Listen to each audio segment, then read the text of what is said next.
everybody has a different opinion about what is the biggest threat to Bitcoin. Some people may say it's spam on the blockchain. Some people may say it's a nation state level type co-option. Others may say it's centralization of coins in the hands of corporations. Others may say it's failure to ossify. That if we failure to ossify. Others say that it's if we don't ossify it, or if we do ossify, it's death. So many different perspectives. What do you actually think is? You mentioned privacy. You mentioned scaling. You mentioned some of these BIPs.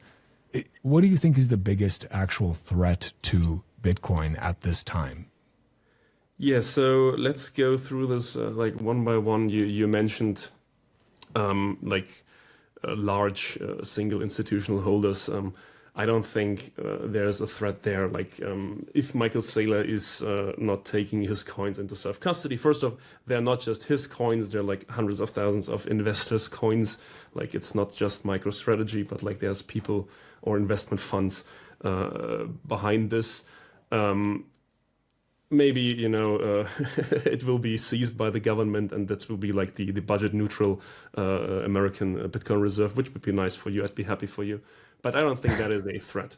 The game theory works such as who's the most greedy protects the network the most, and he's doing that quite well.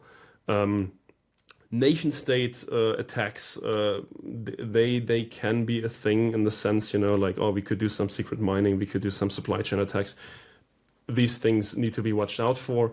The thing that I fear the most, there are two things, at the social layer. So there's this famous video. It's called Operation Orchestra. Everybody should watch it. I'll send you the link. It's by Paul Camp. He came up, by the way, with a phrase of bike shedding, that he coined that term. But that is a way where open source projects are subverted by NSA actors or Secret Service people that then, without doing it overtly, sabotage a project from the inside. So again, with open source code, everybody says don't trust, verify. You and I, we probably can't read code, so we have to trust other people, and we need more code review, and we need more developers, and we need more people that are at that level that is adequate for this many trillion-dollar asset. And we have a few of these. There's 40 people, I would say, that are on that level. And what has been demonstrated the last 1.5 years, that is the second point, a lot of people have been violently attacked and smeared, and their private and social lives have been scrutinized. And people that led a private life, have been, again, attacked for insane reasons, up to the point where they then called quits and then left the project. And having to replace these, I think that has done the largest or the biggest amount of damage to Bitcoin as the project. Just recently with Gloria Zhao, having a developer of that nature, she was great. She worked relentlessly. She had so many contributions. She was so good that even Luke Dasher recommended her for maintainership.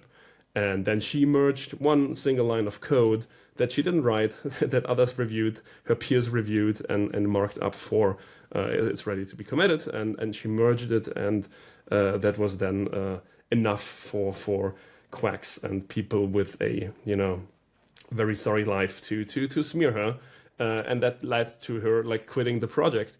Which again, find somebody else like that. You won't be able to find somebody one in a million. And that is, I think, the biggest threat that we face right now. And one way you can help ameliorate that is fund people, be generous with your stack if you are early to Bitcoin, or if you're not that early, but everybody can donate some amount of Bitcoin to either one of the organizations that distribute this fairly, or directly to a developer to help them, to encourage them. To give feedback on their work, actual feedback, not just brigading on GitHub, and speak words of encouragement. That can be privately, that can be openly, and to like a single message can help somebody from burning out, and that is, I think, what we saw the last 1.5 years or so, that the community, is not as grateful as they should be about the people that help Bitcoin what it is today. Because Satoshi left. That motherfucker left. He left us all on our own terms, and now we have this great thing that he came up with, and we should not fuck that up. And I think we need constant development, and we need the best developers, and so we should not scare them away. So you don't think quantum is the biggest threat to Bitcoin? So quantum, again, I'm just a dumb engineer. I'm not a quantum physicist. I talked to very smart quantum physicists. So like we, as Europours in Austria, in Innsbruck, we have one of the world's leading quantum laboratories. And I've talked to them like early as 2022, 2023, because we had a Bitcoin conference in that town. And I've been keeping up with their progress, and I've been, again, from a scientific mind, I used to be a researcher. I try to grok these things, and AI, of course, helps me with that.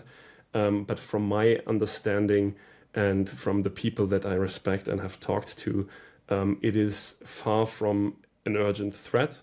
And as an engineer, I'm missing quantifiable data points to even extrapolate anything from that. There are all these charts. My good dear friend Nick Carter puts out these charts, and he has this wonderful vehicle that recently gave out a 1 Bitcoin prize for somebody who submitted a random number generator, which, it's a good use of your money. And like they say like by 2030, like ECDSA will be broken, and 256 or 128-bit keys will be broken, which I think is some gobbledygook. Cryptography is always on the side of the weaker people, and we already, with a lot of really smart people like Jonas Nick or Ethan Hallman, like we are working on defense, and it's much easier to defend yourself, I always say, like against a nuke than to build a nuke. And like we already have post-quantum signatures of a certain size. They could be implemented, but they would cuck the chain right now. We would have to do a block increase, and we know how that is like going down. But we continue to work on that, and it is, I think, correct. And I wouldn't say it's due to Nick Carter, because we've been doing it for like years prior. Like there's Presidio Bitcoin Conference, and all these people have been working on that. Like we should pay attention to it, and we should have a plan. Mike Schmidt said in the bullpen. In the event there is a canary that shows us, hey, quantum is not just fake, but we have so many more urgent problems facing Bitcoin, I would say, that we should not focus all of our developers' time on that, and we should not be crying wolf. And I'm very confident sooner or later we will find a PQ signature as small as Nick Carter, and then we'll save,